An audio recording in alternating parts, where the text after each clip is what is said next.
वो चलिए।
दोस्तों इंट्रो देख के तो आपको पता चल ही गया होगा कि आज का वीडियो जो है वो नॉर्मल वीडियो से थोड़ा सा अलग है। जैव विविधता दिवस के इस उपलक्ष्य में हम अपने दर्शकों के सामने ये वीडियो लेके आए हैं जिसमें हमने प्रयास किया है कि फ्लोरा और फौना को कम्प्लीटली कवर किया जाए और आपको ये बताया जाए कि ह्यूमन एक्टिविटीज से जो लॉस हो रहे हैं उसके क्या रिजल्ट्स निकल के आते हैं और बायोडाइवर्सिटी जैव विविधता आखिर है क्या, वो हमारे लिए आवश्यक क्यों है।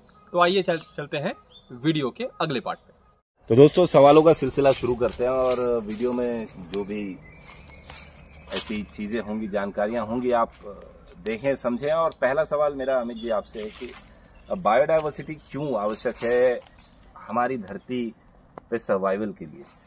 धरती हमेशा से ऐसे जीव जंतुओं का ठिकाना रही है, या कहा जाए कि जीवन अगर कहीं से प्रारंभ होता हुआ देखा गया है तो धरती के उन जगहों से देखा गया है जहाँ पे जैव विविधता दिखती है, जहाँ पे अलग अलग प्रकार के एनवायरनमेंट दिखते हैं, वहाँ पे जीवों के पनपने की सबसे ज्यादा चांसेस होते हैं। और जैव विविधता तब से लेके अब तक बदली नहीं है। आप देखेंगे कि जहाँ भी आपको अलग अलग प्रकार के फ्लोरा या फौनास दिखते हैं वहीं पे सबसे अधिक जीवन की संभावनाएं माँ प्रकृति ने बना के रखी हुई है। डेवलपमेंट की हम बात करते हैं, विकास की बात करते हैं। डेवलप्ड देश भी हैं, विकासशील देश भी हैं, और क्या आप कोई एग्जाम्पल ऐसा दे सकते हैं कि ह्यूमन एक्टिविटीज के कारण बायोडाइवर्सिटी को बहुत ज्यादा नुकसान हुआ हो, या फिर अब हमारे एक्टिविटीज के कारण या जो डेवलपिंग नेशंस हैं उनकी एक्टिविटीज के कारण बायोडाइवर्सिटी को बहुत ज्यादा नुकसान हो रहा हो, और इसका क्या इफेक्ट पड़ेगा ह्यूमन लाइफ पर। अक्षय जी, ऐसे एग्जाम्पल से ये संसार भरा पड़ा है। अगर बायोडाइवर्सिटी को या नेचर को किसी भी जीव के द्वारा नुकसान पहुंचाया जा रहा है तो वो केवल और केवल इंसान ही हैं। हमारी एक्टिविटीज को आप कहीं भी देखिए, लेकिन अगर एक एग्जाम्पल उठाने की बात है तो मैं एग्जाम्पल उठाना चाहूँगा अमेज़न रेन फॉरेस्ट का। धरती का लंग्स कहा जाता है उसे, लेकिन जिस प्रकार की एक्टिविटीज़ वहाँ हो रही हैं फिलहाल, जिस प्रकार का डिफॉरेस्टेशन वहाँ पे हो रहा है, आप और हम बहुत अच्छे से जानते हैं कि धरती का एक बहुत बड़ा फौना और फ्लोरा का हिस्सा जो है वो उसी जगह पे स्थित है। और जिस प्रकार की एक्टिविटी वहाँ हो रही है, इसका ये मतलब नहीं है कि मैं अपने देश को जो है इग्नोर कर रहा हूँ। यहाँ भी ऐसी कई सारी एक्टिविटीज़ हैं, लेकिन अगर एक एग्जांपल उठाना हो तो मैं वहाँ को उठाऊंगा, बिकॉज वो जो है एक सबसे बड़ा, सबसे इम्पोर्टेंट क्षेत्र है। और जिस प्रकार की एक्टिविटी चल रही है तो ये फ्यूचर में इसके रिजल्ट्स हमको बहुत जल्दी देखने को मिल जाएंगे कि क्या क्या क्या इसका इफेक्ट होता है। और आज भी हमको रिजल्ट देखने को मिल ही रहे हैं। आपने एक कहा था, मैं थोड़ा सा समय लेके दूसरा जरूर बताना चाहूँगा। केदारनाथ में जो हमने देखा वो केवल और केवल प्राकृतिक घटना नहीं थी। हम सब जानते हैं कि कैसे ह्यूमन एक्टिविटीज ने उसको इनिशिएट भी किया और ह्यूमन एक्टिविटीज ने उसको बढ़ाया भी। कहीं ना कहीं उसका जो स्केल था उसको बढ़ाने में ह्यूमन एक्टिविटीज का बहुत बड़ा रोल था। तो क्या कम्युनिटी लेवल पे कोई इसका समाधान है? कैसे ह्यूमन एक्टिविटी, जैसे हमने अभी बात की कि डिस्ट्रॉय कर रहा है, तो क्या हमारी ही एक्टिविटीज के द्वारा ये संभावनाएं हैं कि हम बायोडाइवर्सिटी को कंजर्व कर सके? ह्यूमन एक्टिविटीज ऐसी कौन सी हो सकती हैं जिससे हम नेचर को कंजर्व कर सकते हैं? जी बिल्कुल। अब जो समय है वो है डैमेज कंट्रोल का, और हमको पूरी ताकत के साथ लगना होगा डैमेज जो हमने किया है उसको ठीक करने का। तो ठीक करने का जो सबसे अच्छा तरीका है अक्षय जी, वो आप और हम सब अच्छे से जानते हैं, प्रकृति अपने आप को सेल्फ हील करती है और सेल्फ हीलिंग के लिए प्रकृति को हमको छोड़ना होता है। कोविड टाइम्स में हमने देखा था कि जब इंसान अपने घरों के अंदर बंद हो गए थे, प्रकृति रिवाइव होनी शुरू हो गई थी। जो गलतियां इंसान से हुई थी, प्रकृति ने उसको खुद ब खुद ठीक करना शुरू कर दिया था। तो कहीं ना कहीं हमको सबसे पहले तो अवेयर करना होगा सभी को कि कौन सी ऐसी चीजें हैं जिसको न किया जाए। अगर केवल इंसान इतना समझ जाए कि हमको कौन सी चीजें नहीं करनी है, हम करने से रुक जाएं, तो ही प्रकृति अपने आप को रिवाइव कर लेगी। हमको ज्यादा मेहनत करने की वहां पे आवश्यकता जो है वो नहीं। एक एग्जाम्पल अभी यही लाइव हो गया दोस्तों कि आपने अभी आवाज सुनी होगी पत्तियों की और उसके बाद कुछ गिरने की आवाज। ये एक स्क्विरल है जो आम के बड़े से पेड़ पर, दीपक जी से मैं अनुरोध करूंगा कि उस बड़े से पेड़ को दिखाएं। और जो आवाज थी, और अगर दीपक जी जूम इन भी कर पाए तो आपको आम दिख भी रहे होंगे, सीजन भी है, और स्क्विरल्स अभी टेस्ट करके बीजों को यहाँ वहां फेंक रही हैं, आम को यहाँ वहां फेंक रही हैं। तो ये एक प्रकार से नेचर को रिवाइव करने का नेचर का ही तरीका है। और जैसा कि हम अक्सर बताते रहते हैं कि वाइल्ड एनिमल्स को किसी भी प्रकार फीड नहीं करना चाहिए, तो ये उसका एक अच्छा एग्जाम्पल है कि क्यों नहीं करना चाहिए। बिल्कुल।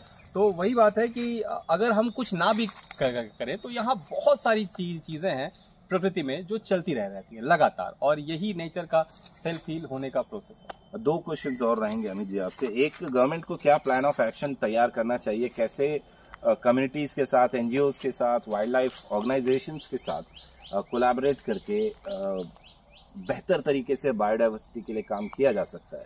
तो अक्षय जी, प्लान्स तो गवर्नमेंट बहुत बनाते हैं और कई जगहों पे इसको इम्प्लीमेंट भी किया जा रहा है, लेकिन मैं बात करना चाहूंगा जो इसका स्केल है, अब उस स्केल को बहुत ज़्यादा बढ़ाने की आवश्यकता है। इस स्केल को एक्सटेंसिव और इंटेंसिव दोनों लेवल पे ले जाने की आवश्यकता है, और बहुत ज़्यादा जो है ये डिपेंड करता है कि जो लोग हैं, उस देश के जो लोग हैं, वो अपने एनवायरनमेंट को कितना इम्पोर्टेंस देते हैं, कैसे समझते हैं। जो भी कम्युनिटीज़ हैं, उन कम्युनिटीज़ को जोड़ना बहुत इम्पोर्टेंट है, खासकर ऐसी कम्युनिटीज़ जो जंगलों को ही अपना घर मानती हैं। उनको जोड़ना, उनको समझना, उनके साथ काम करना और उनकी सहायता से काम करना बहुत इम्पोर्टेंट है।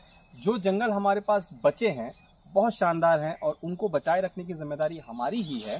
सरकारों ने तो योजनाएं बना दी, लेकिन उसको इम्प्लीमेंट करने की जो जिम्मेदारी है वो सरकार के साथ साथ हम पे भी उतनी ही है। हम पे से यहाँ पे हमारा मतलब है भारत के नागरिकों से या पृथ्वी के जितने भी निवासी हैं उनसे। यहाँ पे सिर्फ एनजीओज की या गवर्नमेंट की ही जिम्मेदारी नहीं है, एज अ ह्यूमन हमारी भी जिम्मेदारी तय होती है कि हम हमारे तरफ से क्या कर रहे हैं। अंग्रेजी में हमें एक फ्रेज है, every cloud has a silver lining, या आशा की किरण। अगर इसको सारगर्भित तरीके से मैं आपसे पूछूं तो आपको कोई आशा की किरण ऐसी दिख रही है? What gives you hope? सबसे बड़ी होप की जो बात है अक्षय जी, वो तो यही होती है कि जब हम जंगल जाते हैं, जब हम नेचर के क्लोज जाते हैं, चाहे आप हो चाहे हम हैं, प्रकृति को जब हम सेल्फ हील होते देखते हैं, प्रकृति को जब हम खुद से उगते, खुद से फैलते देखते हैं, तो हमेशा हमारे अंदर एक उम्मीद आती है, हमेशा हमारे अंदर एक आशा जगती है कि प्रकृति जरूर अपने आप को सेल्फ हील करेगी, खुद को फैलाएगी, अपने बच्चों की देखभाल करेगी।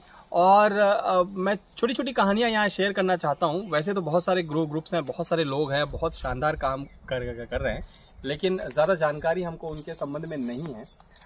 तो मैं अपनी टीम की ही एक कहानी शेयर करना चाहूँगा। हमारी जो टीम है वो अलग अलग जीव जंतुओं पे बहुत काम करती है। तो 2 ऐसी कहानियां मैं शेयर करना चाहूँगा। एक जो है वो है जंगल की आग को लेके, और दूसरा जो है वो वाइल्ड लाइफ फीडिंग को लेके है। तो दंतेवाड़ा, जैसा कि आप जानते हैं कि वाइल्ड लाइफ फायर में काफ़ी ऊपर आता था, पिछले 2 साल से काफ़ी ऊपर फर्स्ट 4 या फर्स्ट 5 में जो है स्थान रहता था देश भर में।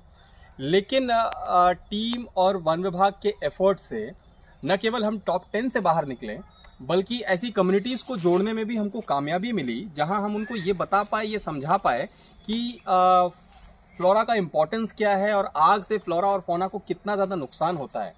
दूसरी जो कहानी है वो है वाइल्ड लाइफ फीडिंग को लेके जिस प्रकार से हमारी टीम ने वन विभाग के साथ काम किया, हमको बहुत शानदार रिजल्ट्स वहाँ पे देखने को मिल रहे हैं आज भी। और हम गर्व के साथ ये कह सकते हैं कि 90% फीडिंग हमने पर्टिकुलर उस 2 या 3 इलाके में 90% वाइल्ड लाइफ फीडिंग को बंद कराने में कामयाबी पाई है। तो यही वो रे ऑफ होप है या सिल्वर लाइनिंग है जो हमेशा हमें नजर आती है और यही हमें स्ट्रेंथ देती है, ताकत देती है। तो उम्मीद करते हैं दोस्तों आपको समझ आया होगा हमारे पूरे वीडियो का कॉन्टेक्स्ट, और इस बायोडाइवर्सिटी डे को सिर्फ डे ना रखकर पूरे साल हम सेलिब्रेट करें, नेचर के गोद में रह के हम बेहतर जीवन की कामना करें।